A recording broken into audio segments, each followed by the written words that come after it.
अल्लाहुल्लज़ी Allam bill कलम अल्लमल इंसान मा लम यअलम व जअलल इल्मा नूरन लिल क़ुलूब वस्सलातु वस्सलामु अला सय्यिदिल अंबिया वल मुरसलीन व अला आलिहि व अस्हाबिहि अजमाइन। मत सहल हमें जानो फिरता है फलक बरसों, मत सहल हमें जानो फिरता है फलक बरसों, तब खाक के पर्दे से इंसान निकलते हैं। ज़ेब मसनद सदारत फैज़ याफ्ता हुज़ूर ज़ियाउल उम्मत क़िबला हाफ़िज़ मोहम्मद ख़ान चिश्ती साहिब और रौनक बज़्म मेहमानान गिरामी कद्र, मैं आपका मशकूर व ममनून हूँ कि आपने अपने कीमती लम्हात हमें अता किए। मोहतरम सामईन, आज का दिन किसी भी इल्मी दरसगाह के लिए खुशी, मुसर्रत और बाइस सआदत का दिन होता है और सबसे बढ़कर एहतसाब का दिन होता है, जब हम अपनी कामयाबियों पर अल्लाह ताला का शुक्र अदा करते हुए अगले साल के लिए नए अज़्म और हौसले के साथ आगे बढ़ने का इरादा करते हैं। मोहतरम सामईन, कोई भी इल्मी दरसगाह महज ईंटों,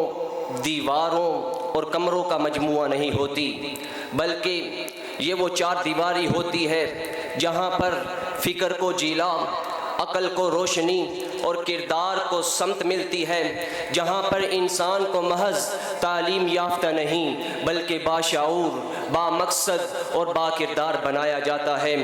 तारीख़ गवाह है कि अक़वाम की तामीर और तरक्की का आगाज़ हमेशा दरसगाहों से हुआ। बगदाद का बैतुल हिकमा हो, कुर्तुबा की जामियात हो, नालंदा हो या फिर जामियातुल अज़हर, ये सब इस बात की दलील है कि जब जब इल्म को मरकज़ियत अता की गई तब तब तहज़ीब ने उरूज पाया। मोहतरम सामईन, एक बावक़ार और मजबूत मुआशरा हमेशा इल्मी दरसगाहों का मरहून मिन्नत हुआ करता है। इसी सिलसिले की एक कड़ी दारुल उलूम अल फ़ारूक और अल करम स्कूल सिस्टम है। ये वो मुकाम है जहाँ पर मुआशरे के लिए मामार तैयार किए जा रहे हैं। यहाँ पर सिर्फ किताबें नहीं पढ़ाई जाती बल्कि किरदार संवारे जाते हैं, सोच को वुसअत अता की जाती है और ज़िंदगी को मकसद दिया जाता है। अल फ़ारूक वो चराग है जहाँ पर मुआशरे के लिए मामार तैयार किए जा रहे हैं। किताब सिर्फ कागज़ का मजमुआ नहीं रहती बल्कि इन ज़िंदगी का आईना बन जाती है।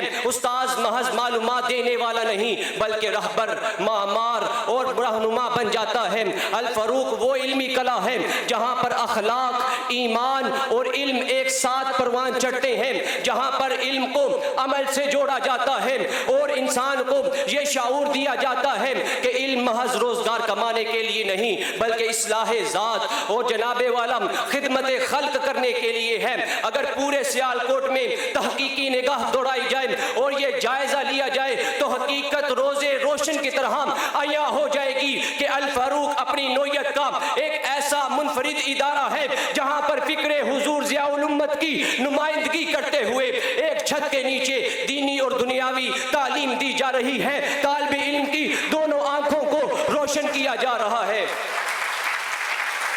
एक सोचा कि अल फ़ारूक की इस तरक्की के पीछे राज क्या है। मैंने तदब्बुर किया, मैंने तफक्कुर किया, मैंने गौर नज़र किया तो मुझे महसूस हुआ, मुझ पर हकीकत आश्कारा हो गई। ये तो वही इल्मी नूर है, ये तो वही फैज़ है जो असहाबे सुफ़ा से फूटा, ताबेईन तक पहुँचा, वहाँ से चलता चलता हर ज़माने के उलमाए हक्का तक पहुँचा, वहाँ से चलता चलता सीना बा सीना मुंतकिल होता हुआ हुज़ूर ज़ियाउल उम्मत, हुज़ूर ज़ियाउल उम्मत पीर जस्टिस मोहम्मद करम शाह अल अज़हरी तक पहुँचा, वहाँ से सीना बा सीना मुंतकिल होता हुआ फैज़ याफ्ता हुज़ूर ज़ियाउल उम्मत हाफिज़ रूमी, हाफिज़ इकबाल, आशिक़ रूमी, आशिक़ इकबाल, हाफिज़ मोहम्मद ख़ान चिश्ती तक पहुँचा, जिसने अपनी पूरी ज़िंदगी अल फ़ारूक के लिए वक़फ़ कर दी। फिर वहाँ से यही फैज़, यही इल्मी नूर, यही फैज़ान सीना बा सीना मुंतकिल होता हुआ एक ऐसी हस्ती तक पहुँचा जिसके बाप ने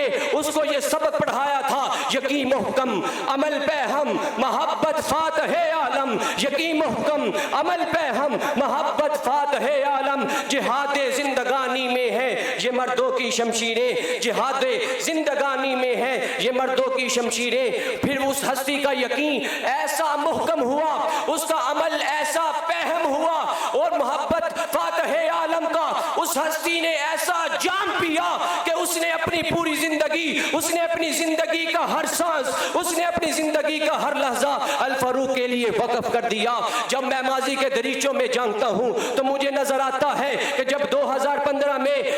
इस इदारे को एक सालार की जरूरत थी, एक कायद की जरूरत थी, तो उस अजीम बाप के अजीम बेटे ने अपने बाप के मिशन को आगे बढ़ाने के लिए एक टूटी फूटी चटाई पर बैठकर 13 बच्चों से असर नौ आगाज किया। जब मैं इस इदारे में दाखिल हुआ तकरीबन 60 बच्चे यहाँ पर ज़ेरे तालीम थे, लेकिन आज जरा गौर कीजिए, लेकिन आज जब मैं अपने तालीमी सफर के आखिरी मराहिल में हूँ, मेरी मंजिल मेरे करीब है, तो यहाँ पर 60 से लेकर तकरीबन 600 से ज़ायद बच्चे ज़ेरे तालीम हैं।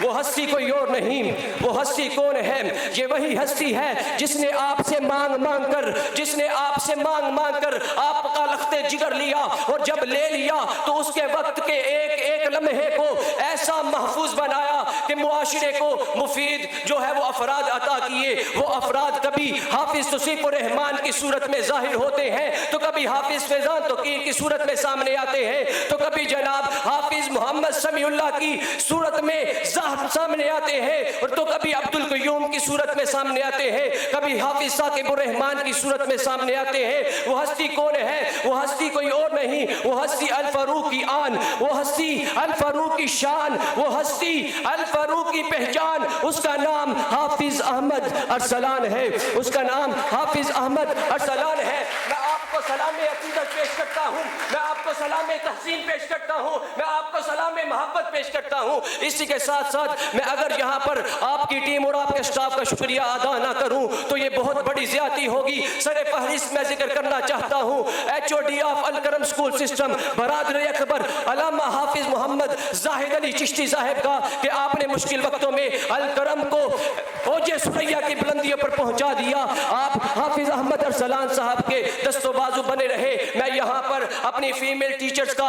उनको सलाम मोहब्बत पेश करना चाहता हूँ, अपने मेल टीचर को सलाम अकीदत पेश करना चाहता हूँ, अपने दर्स निज़ामी के शोबा के हजरात को जो है वो सलाम अकीदत पेश करना चाहता हूँ। मेरा यहाँ